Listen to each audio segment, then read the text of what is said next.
নমস্কার বন্ধুগণ, আজ হচ্ছে শ্রাবণ মাসের ডে 14। তো সকাল সকাল স্নান টান করে পরে আমি আমার পুজো কমপ্লিট করে নিই।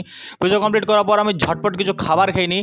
আর খাবার খেয়ে পর রেডি সেডি হয়ে পরে আমি বেরিয়ে যাই আমার কলেজের জন্য, কারণ আজ হচ্ছে আমার last practical exam, physics practical. আমি যতই তাড়াহুড়ো করি যাই করি সে আমি সবার লাস্টে যে পৌঁছায়। আর যাই হোক, এটা হচ্ছে আমাদের প্র্যাকটিক্যাল রুম, যেটা আমরা কলেজ লাইফের জন্য লাস্ট টাইম আসছি, কারণ ফিফথ সেমিস্টার থেকে আমাদের কোনো জি নেই। আর যদি এই রুমটা আমরা 3 থেকে 4 বারই এসেছি। যাই হোক, ওখান থেকে আমি বাড়ি চলে আসি। বাড়িতে এসে রেস্ট করে পরে রেডি সেডি হয়ে পরে আমি বেরিয়ে পড়ি আমার ক্লাসের জন্য। ক্লাস কমপ্লিট করে পর বাড়ি আসি, আর সেই 3 দিন পুরনো যে ভুট্টাগুলো এনে রেখেছিলাম সেগুলো নিয়ে ভাবে কিছু করা যাক। যেহেতু শ্রাবণ মাস, আমি পোড়া জিনিস খাই না, তো আমি ভাবলাম যে এটাকে বয়েল করা যাক। আর আগে আমি কখনো বয়েল করিনি, তো আমি ভাবছিলাম যে টেস্ট কেমন হতে পারে না হতে পারে। তো এটাকে ভালো করে বয়েল করে পরে এটাকে নুন লেবু দিয়ে আচ্ছা করে মাখিয়ে পরে টেস্ট করে দেখি। আর ফার্স্ট টাইম হিসেবে আমার ঠিকঠাকই লেগেছে, না বিশাল খারাপ না বিশাল ভালো।